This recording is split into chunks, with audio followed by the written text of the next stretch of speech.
What's going on, guys? It is Justice here, and welcome back to a new video. This one is going to be focused around Runescape, and some of these things, or a lot of these things, you probably will know. The title's probably going to be What's New in PvM, but this is what I sort of focused in on and honed in on when I came back to the game. And this will be little things, maybe little items that people are now using more frequently, maybe only those, though, where you really want to try hard on a boss, and then other situations where there have been patches and tweaks to bosses to revive them to an extent to allow people to go in smaller teams without having to take extra people just to get into the boss, for example Virago. And I'll go into these little changes in today's video, and maybe some of you guys who have been taking a break from RS or whatever maybe don't know about these things.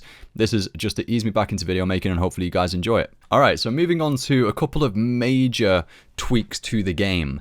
So essentially, Virago has always had that restriction where you have to go with a certain amount of people, otherwise you will get KO'd before you even get into the boss fight. Like, you won't be able to enter the boss fight because you won't be able to spread out the 50k damage across enough people. You're looking, for the most part, the smallest team that you could get into Virago is pretty much 4 people, where you'd spread the damage so you'd all get hit 12.5k each, and you'd require either a tier 90 shield, bonfire boost, or fortitude and eating at the same time in order to get to that LP.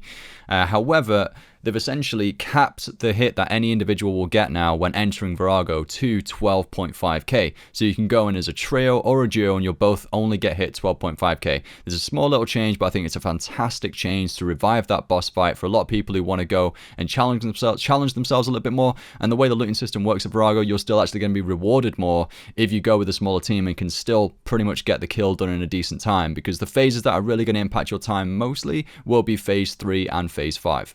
So you're probably seeing a lot more people in the game now, and you yourself listening right now are probably going in smaller teams if it's on certain rotations. So a lot of people now are going with trios on certain rotations, and other rotations they might prefer to go with a 4-man, because if someone dies it will be just an absolute pain to go as a trio.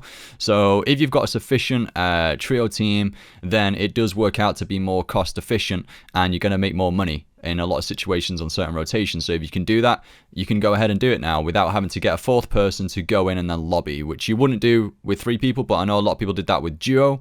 They would get 2 other people to go in just to help them in, and then they would try and get the duo challenge laid down. Now you can just go and give it a go with a mate yourself, go for the challenge yourself, and you're not going to have to go and find another 2 other people. Fantastic little update in my opinion, and I've been able to do a lot of trios with viewers over the past week with Virago. Did some on the TS rotation, and now I'm doing some on the P-bomb rotation. It is kind of irritating phase 3, but I really like the interactivity that you have in Team Split. It's very based on yourself, whether you're going to get in that square or not, and then it's based on your DPS rotation. With the purple bomb, it's about intercepting each other and using that method, and I really personally enjoy that interactivity you have. Yes, it can be a pain sometimes, but having to intercept your teammates to help them survive and then work your way around those mechanics of the blue bombs and the red bombs, I think it's really cool, and personally I enjoy it a lot. But it wasn't just Virago that had this change, it was indeed Rise of the Six as well. So with Wales RS, I think about a week ago, last weekend I think, we did some duo rots just for fun. It really probably isn't efficient unless you're using those mechanical chins.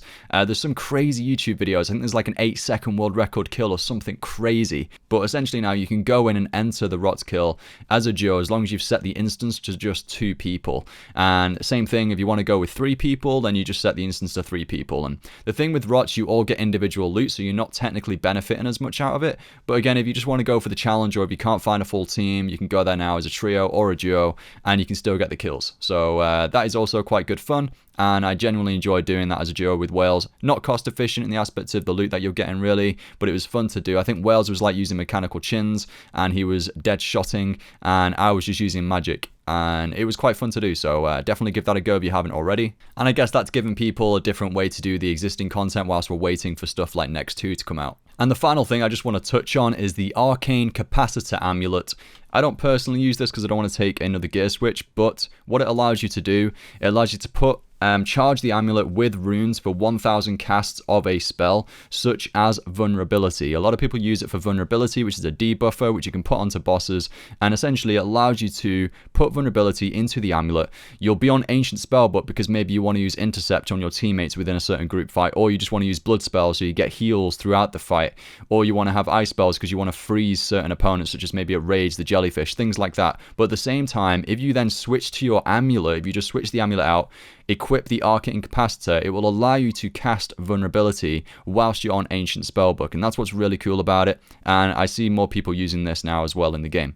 By the way, I forgot to mention it is obtained through Livid Farm. I know the dreaded Livid Farm, but it only costs 18,000 produce points, so it isn't too bad.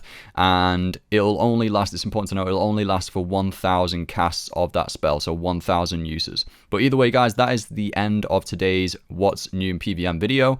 If you're interested in this sort of concept and you want to see more of it moving forward, it might work well on this channel. Let me know in the comment section down below or by giving this video a like. And thank you very much for watching, and I'll see you in the next one.